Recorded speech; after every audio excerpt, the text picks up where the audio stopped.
Hello everybody, welcome to another Eternal Top Decks video series here.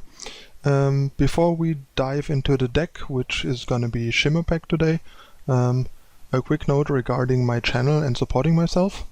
I put ads at the beginning and end of every video, so if you want to support my still fairly young Eternal content and keep this going, feel free to turn off your ad block and just let the ads at the beginning and end of each video run to help support my channel if you feel like it. I would appreciate it a lot if some people would reconsider using ad block on my videos and maybe let that second ad just run after you watch the video. I mean, you can just let it run in the background, won't hurt you, but it will help me keep that content going and my channel to grow. Since earnings from the channel will eventually go towards increasing production values, like getting a better headset, getting a better webcam, stuff like that. So yeah, if you want to support me, think about it. Would be really nice if some people would do that currently are still using adblock or just skipping the ads. Would mean a lot. And in general, I want to thank everybody for the support so far. My subscriptions have been going up consistently basically since I started this, a couple every day usually, so that's really great. I hope we can continue this growth and grow into a serious big or like major Eternal content channel. That would be awesome. I will definitely work towards that. Alright, let's dive into the deck tech then. Shimmerpack is probably known to most of you. It's one of the premier decks in the game right now. It's time and primal based, kind of going wide mid-range swarm deck built around Xenan Obelisk, Scouting Party and Shimmerpack basically, plus a bunch of things to keep everything together. So let's go over the cards. First of all, let me say most of the deck is basically set in stone by now. There's a couple of slots that fluctuate, like the two Polymorph sometimes are not two, but most of the time currently the two Polymorph have kind of been established by now. Displacers are a fairly recent addition by Finkel, mostly to fight Rakano better, which can be a problematic matchup, especially if they are on a lot of blades and no or not a lot of drakes, like my list for example. And Displacer is a great way to help and deal with blade, which otherwise can be a big problem because if they put it on a quick draw unit, Scorpion Wasp won't stop it either. So you a lot of the time you just sit there and get bashed, get your face bashed in by a big guy with blade and lose to it. So yeah, there's a couple of one-offs, like regarding Displacer. Currently it makes a lot of sense, but that might change. So this is a bit of a meta-game adjustment. So depending on how the format shifts, this could easily become something like Marizen's Disciple, for example, if that works better for what is going on in the format. But in a Rakano heavy format, Displacer is better than Disciple, and the deck already has a lot of bodies basically. And Finkel said he usually didn't need more of the same, like more bodies. He just needed more ways to deal with problematic stuff, and the rest was fine. So there's some one-offs. Currently I have one Crystallize and one Lumen Defender and one Carnosaur. The one Carnosaur is pretty common and usually kind of a fixed slot, but these two cards are like the two flag slots. There's a lot of things that can be in this slot. Some people currently run Wump with their scouting parties. I'm not too impressed with that, to be honest, because in order to reliably get the like draw 4 from it, you have to have 9 power to cast Wump into Scouting Party in the same turn. Otherwise, if you play Wump before, chances are he's getting killed from something, so you don't get the free draw 4 from the Scouting Party. And after you play the scouting party, playing Wump is just like playing Wump on the Yetis to make them a bit bigger is not that impressive either, because either you have an Obelisk that gives +2 to everything, and then they're already pretty big, or you have a Shimmerpack and it won't matter. So yeah, Wump just doesn't add that much. I mean, I could see maybe one being okay for the occasional super late game Wump into scouting party power play, but that just seems more cute than necessary and doesn't really solve any specific problems, while Crystallize helps you win in stalled situations, like, and can even like semi-wipe the board in the mirror and stuff when there's no Obelisk on both sides and stuff. So yeah, Crystallize has some really nice utility, and that's why I'm currently seeing how much I like it. Lumen Defender is just the deck basically lacks 5 drops and can sometimes fall behind against very aggressive draws, and Lumen Defender is a really great blocker and gains you 5 life to not get burned out easily, for example. So that just covers some bases where the deck can potentially have weaknesses.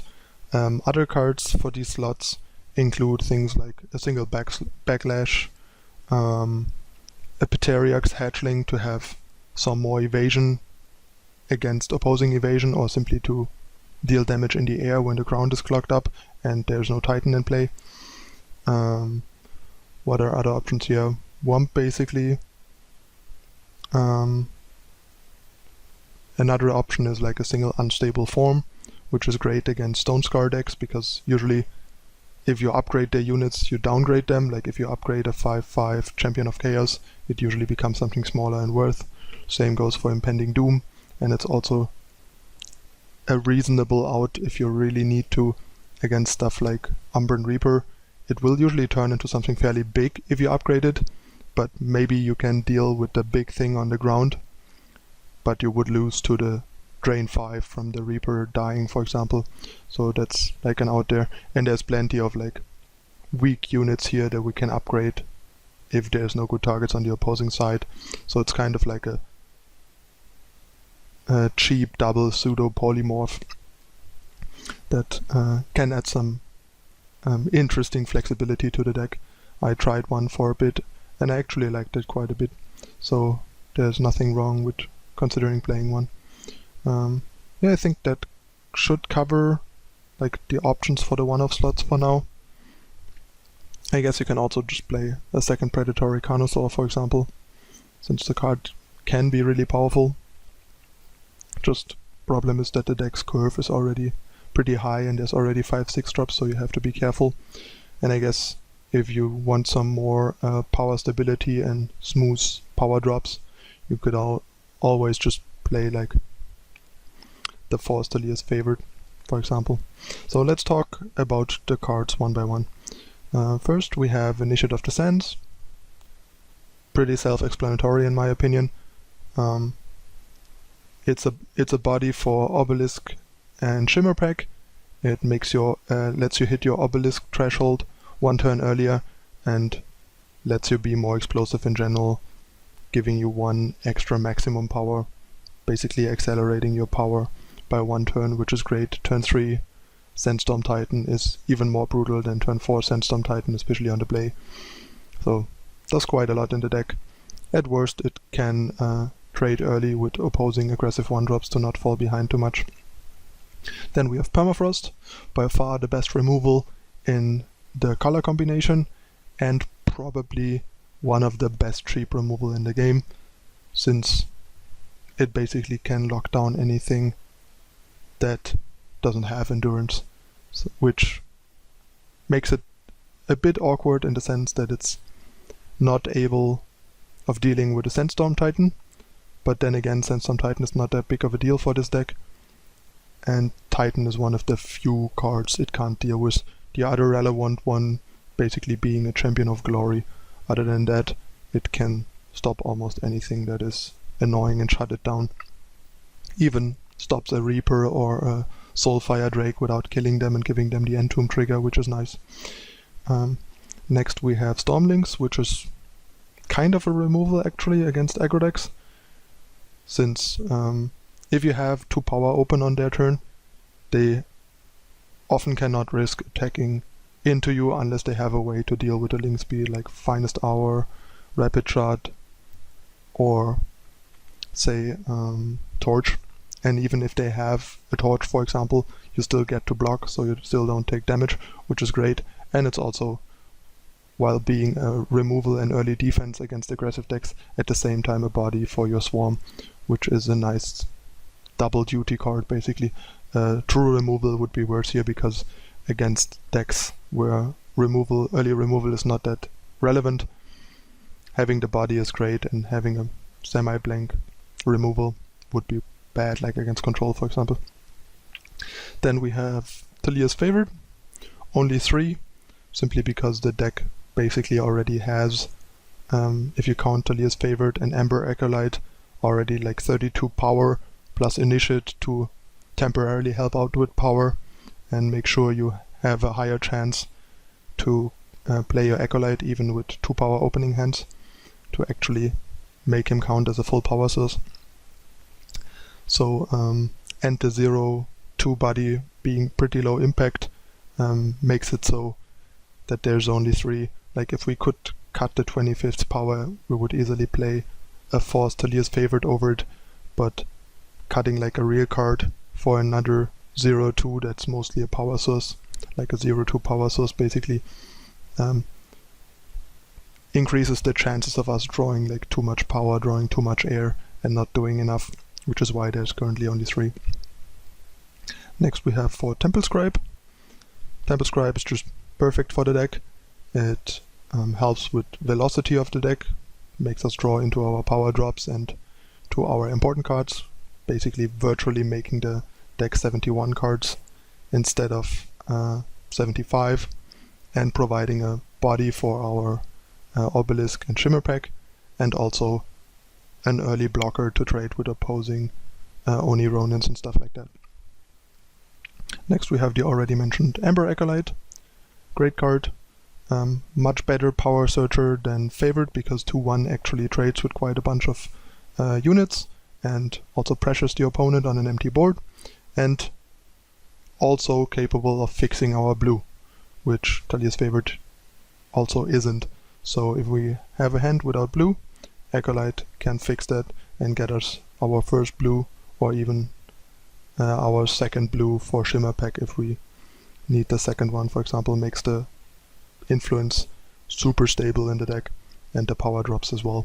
Just great card, and any body that brings additional value with it is perfect for this type of deck, because we want to like build up our resources while creating random bodies at the same time to eventually turn them into win conditions with Shimmerpack and Obelisk. Next we have the 2 Polymorph that I mentioned already. This is like the trouble solver basically, if there's something that you really need to get rid of and have no good way of dealing with in combat, for example, or stalling it out. Polymorph is your go-to card to get rid of it. Like for example the earlier mentioned Entomb units like Reaper or Soulfire Drake and stuff like that. Units that you neither want to die nor want to live basically. You just polymorph them and that's it. Next we have Scorpion Wasp, another double duty card basically. It's an evasive body for our win condition stuff, especially for Obelisk, while at the same time being a pretty solid 3 power removal that can deal with most units in combat, unless they have quick draw basically. If they have Overwhelm, it can be a bit annoying because you take quite a lot of damage, but if your life total is high enough, it won't matter as much, because after that the unit is gone. At least it's better than getting hit by it over and over. Then we have the mentioned Praxis Displacer. Generally, once again, double duty card, provides a decent body to get enhanced by our win conditions, while also generating some tempo, buying us some time, or even solving problems like Blade or Hammer of Might, for example, from Rakano. Delaying that Reaper one more turn is also really great, because they pay 5, we pay 4, we get a 3-2 and they have to spend their 5 again on the Reaper, which costs them a lot of time and might give us enough time to set up and turn the game on them. Forcing the Reaper into like a bad block, for example, and rather than pressuring us in the air. Next we have the omnipresent Sandstorm Titan. Basically every time deck that is interested in creatures, even control decks like Combre with 4 Harsh Rule, run it because it's just how good it is. Yeah, no explanation needed. If you're playing time and play some form of creatures, of units, you're usually gonna start your deck with 4 Sandstorm Titan and then fill up the other 71. Which is actually why I think this card needs a change going from open beta in the release. I really hope they change it from a 5/6 to a 5/5, so cards like Impending Doom at least trade with it, and there's no more Titan stall, and Finest Hour actually helps you beat a Titan in combat and stuff like that. I think the card is just a tad too big and too much above the curve. I mean, it's better than basically any multi-faction 4-drop, which are supposed to be above the curve compared to mono faction cards, because they actually require 2 colors to be played and are therefore more taxing on your power base and harder to support, while yeah, Titan is a mono faction card, can go in all time combinations and still beats all the multi-faction cards of other time combinations, which is kind of besides the point. Like, this card's just too much of an auto-inclusion at the moment, in my opinion. It needs to be like nerfed a bit, so other time 4-drops from either multi-faction time combinations or simply other time 4-drops, and also 4-drops from other factions that you might pair with time can actually compete with Titan to some extent for the slot. Because now, no matter what combination you play, if you play time plus X, there's nothing in other time combinations, in other factions, that you would ever consider putting in your deck over a Titan, because Titan is just better than any other 4-drop in the entire game, which is a bit of a joke to me and makes kind of takes away deck building decisions. Anyway, next card, Xenan Obelisk, one of the win conditions, the heart of the deck, even more so than Shimmerpack basically, which is why it is a 4-off. It just makes all of your stuff from random durdles to actual threats and win conditions, and forces the opponent to like basically answer all of our semi-free random units, because suddenly they are at fight size rather than bite size. Next we have the 2 1-offs that I already mentioned, and the 1 Carnosaur. I don't think they need further explanation than I already given. Carnosaur is just another removal, good big body, helps to stall the ground, while we maybe not have an Obelisk or a Shimmerpack yet, and deals with their biggest threat, can even eat stuff like Rakano Outlaw or Paladin with a Hammer of Might on it and live. Stuff like that. Just pretty versatile. For Scouting Party, another essential card of the deck. Creates a lot of free bodies with 1 card to make to curve into Shimmerpack, like turn 6 this into turn 7 this. Gives us 5 4/4s, which is great. Can also recover the deck after an opposing harsh rule, like if they harsh rule our turn, 6th power, Scouting Party, and we're back in business on an empty board with 4 Yeti spies that can also draw us into more threats. Also great defense, because clocks up the board nicely, they become 3/3 with Obelisk and so on. Just powerhouse, and one of the cards that makes the deck want to be in Primal and makes the deck work, because this is one of our power plays. Obelisk with these random units alone often isn't enough to overwhelm an opponent. And last but not least, we have Shimmerpack, the namesake of the card, which is a bit of a misnomer actually, since it's only a 2-off, because it is a bit situational. You need a couple of other units in play for it to be good enough. 7 power is a lot. Drawing multiples is fairly useless. The deck should maybe be named a bit more after Party and Obelisk, because these 2 cards are what make the deck possible. Shimmerpack is just like the card that makes it even better and pushes it a bit over the top and can win some games that Obelisk and Party alone wouldn't win, but Shimmerpack just seals the deal. But yeah, 2 is a good number for a 7-drop. You don't want it early, you don't want multiples, you just want to eventually find a Shimmerpack in games where you can't win without it. But there's plenty of games where you don't even need to ever play a Shimmerpack and just win anyway. So to everyone out there that is playing like 4 Shimmerpack in their 2 or 3 color Shimmerpack decks, don't do it. It makes your deck so much worse. If you ever have an opening hand with Shimmerpack, you're gonna cry. And if your opening hand if you ever mulligan into like a double Shimmerpack hand, yeah, there's nothing worse, basically. I think the highest amount that you can possibly play is 3, and 3 is probably not needed, because 3 is the number for a card that you want 1 per game as often as possible without having too high of a chance to draw multiples or drawing them too early, which I think is not the case. This is more, 2 is more the number for a card that you don't want to see early, don't want to see multiples of, don't need every game, and just kind of want to have a reasonable option to eventually find in like a longer game to win games that you can't win without it, if that makes any sense. And yeah, the power base is pretty self-explanatory. Heavy time, so we can play all our power searches and our turn 1 initiate reliably.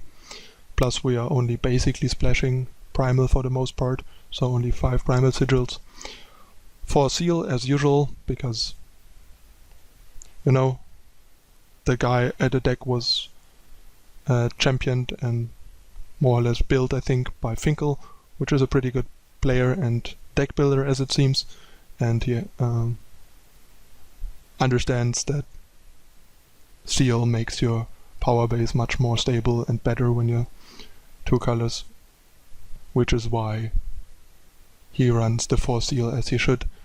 I think a lot of decks, as I already stated often, don't run Seal even though they should, due to a lack of understanding of their builders on how important early game and opening hand power fixing is, and that usually the fact that it doesn't give any more influence after you already have 3 influence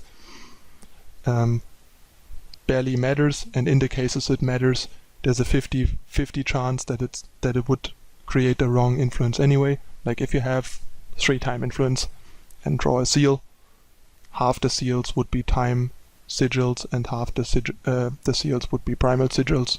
So there's a 50% chance that the seal that you draw would still not give you primal influence and just would add a force useless time influence. So there's nothing lost here, and it's also not very likely that you keep a hand that only gets you 3 time influence and that you get 3 time influence and then draw seal as your power that can't give you primal and so on.